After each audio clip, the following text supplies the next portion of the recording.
आदाब, नमस्कार, सत श्री अकाल।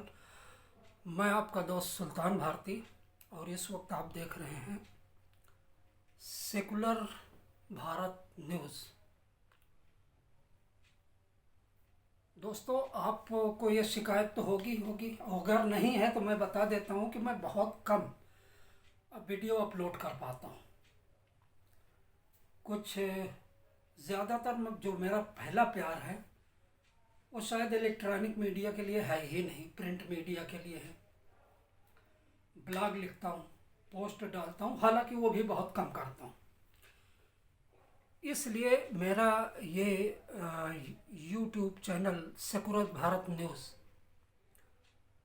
आपकी शिकायत जायज़ हो सकती है कि उसमें मैं बहुत कम पोस्ट डालता हूँ, बहुत कम वीडियो अपलोड कर पाता हूँ। लेकिन अब ऐसा नहीं होगा।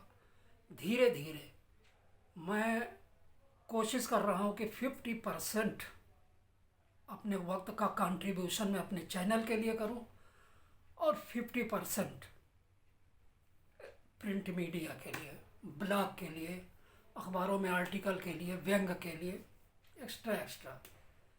अभी तक क्या था कि मैं 20% भी वक्त नहीं दे पाता था अपने SBN न्यूज़ चैनल को, और 80% मेरा रुझान अपनी कलम की तरफ था, आर्टिकल की तरफ था, ब्लॉग की तरफ था, पोस्ट की तरफ था, व्यंग की तरफ था, अखबारों की तरफ था। तो खैर, मैं मुबारकबाद देता हूँ आप सबको इस चीज़ का कि कल पहला रमज़ान है।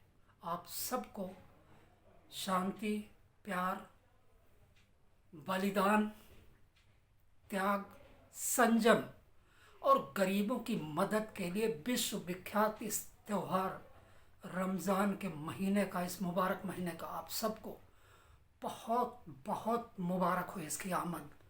नवरात्रे भी चल रहे हैं। अक्सर कभी मुश्किल से ही ऐसा वक्त आता है कि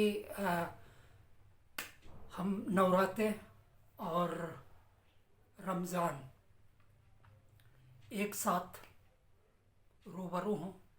लेकिन देखिए, जब खुदा ही चाहता है कि दोनों मज़हब के मानने वाले उसी अकीदत के साथ, उसी श्रद्धा के साथ एक दूसरे को मुबारकबाद दें और अपना अपना त्यौहार उसी अंदाज में, उसी खूबसूरती के साथ, उसी मेल मिलाप के साथ, उसी श्रद्धा के साथ, उसी अकीदत के साथ इबादत में डूब कर मनाएं, तो हमें इसका खैर मकदम करना चाहिए, स्वागत करना चाहिए, खुश होना चाहिए कि कुदरत भी ये हमें संदेश देना चाहती है कि जब आपके त्यौहार साथ साथ हैं तो आप भी साथ साथ रहें। और इसके साथ मुझे वो शेर याद आता है कि हिंदू है अगर जिस्म तो धड़कन है मुसलमान, हिंदू है अगर जिस्म तो धड़कन है मुसलमान। इस मादरे वतन की इतनी सी हकीकत है। तो हम कम से कम एक महीने के लिए अब मुसलमान, हमारे मुस्लिम भाई जब डूबने जा रहे हैं इबादत के अंदर, खुदा परस्ती में, हमारे करोड़ों सर सजदे में रोज़ झुके रहेंगे, मस्जिदें भरी रहेंगी, आबाद रहेंगी। तो उसके साथ साथ आप ख्याल रखें कि इबादत और खुशी, बरकतों का ये महीना जो वैश्विक स्तर पर आज रात से शुरू हो रहा है, इस वक्त एक ये त्रासदी जो आई हुई है कोरोना की, अपना एहतियात ज़रूर रखें और कुदरत के इस मौन संकेत को समझें कि जब त्यौहार हमारे एक दूसरे के रूबरू हैं तो हम भी आपस में एक दूसरे के रूबरू रहें, ये मोहब्बत बनी रहे।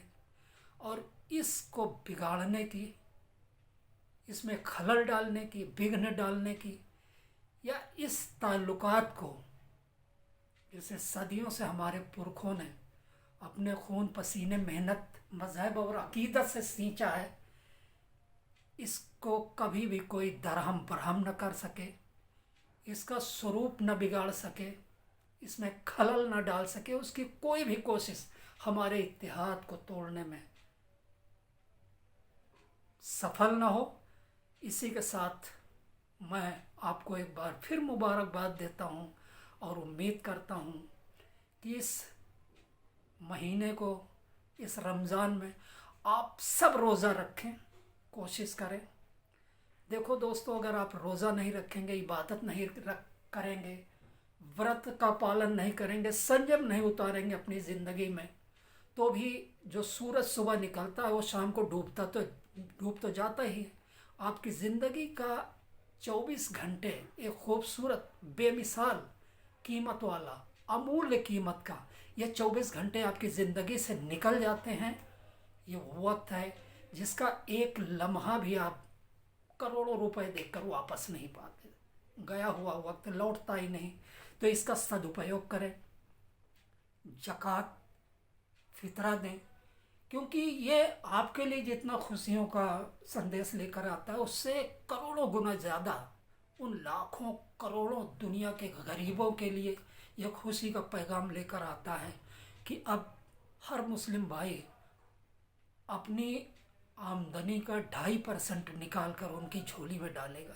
ये फ़र्ज़ अदा करेंगे तो 30 दिन रोज़े मना के जब 30वें दिन ईद की नमाज से पेशतर आप ये 2.5% पैसा निकाल कर किसी गरीब की हथेली पर रखेंगे तो हो सकता है वो उसके बच्चे की फीस में काम आए। हो सकता है कतरा कतरा इकट्ठा कर रही हो किसी माँ को अपनी बेटी की शादी के लिए ये काम आ जाए। हो सकता है किसी बाप के इलाज में काम आ जाए। हो सकता है नौकरी गंवा चुके किसी गरीब को थोड़ा आर्थिक सहयोग दे सके। तो इस फ़र्ज़ की अदायगी के साथ जो रोज़ा रखेंगे, इंशाअल्लाह फिर आपकी दुआएं बग़ैर किसी अवरोध के, बग़ैर किसी रुकावट के सीधे फरिश्ते अपने पंख में समेट कर खालिकाए कायनात के दरबार में रख देंगे। आपको भी कम से कम उसका 10 गुना अज़र, सवाब, खुशी हासिल हो। और आप सब 30 दिन रोज़े पूरे करें, कुरान पढ़ें, भलाई के काम करें, किसी की ग़ीबत न करें, जितनी मदद हो सके मदद करें। देखिए, मेरे नबी ने कहा था कि आप अपने पड़ोसी के लिए आपका पहला फ़र्ज होता है उसकी मदद करने का। और वहाँ उन्होंने ये नहीं कहा कि आपका पड़ोसी हिंदू हो, मुसलमान हो, ईसाई हो, यहूदी हो, सिख हो, दलित हो, जो भी आपके पड़ोस में कोई गरीब है उसकी मदद करें। हमारी बस आपसे इस दरख्वास्त है, खुदा आप सबको 30 दिन रोज़ा रखने की, कुरान पढ़ने की, तौहीद का पालन करने की और अपने प्यारे नबी से मोहब्बत करने की तौफीक अता फरमाए। और साथ में दुआ कीजिएगा दोस्तों, मैं 17 साल से लगातार शुगर झेल रहा हूँ। दुआ करें कि इस बार भी मुझे 30 दिन के रोज़े मिले, क्योंकि पिछले 17 साल छोड़िए, मैं जब से होश संभाला है आज तक कभी रोज़े छोड़े नहीं हैं। और इस बार भी हिम्मत यही रखा है कि कोई बात नहीं, दवा बेशक छूट जाएगी, रोज़े इंशाल्लाह नहीं छोड़ेंगे। जय हिंद, जय भारत, खुदा हाफिज़।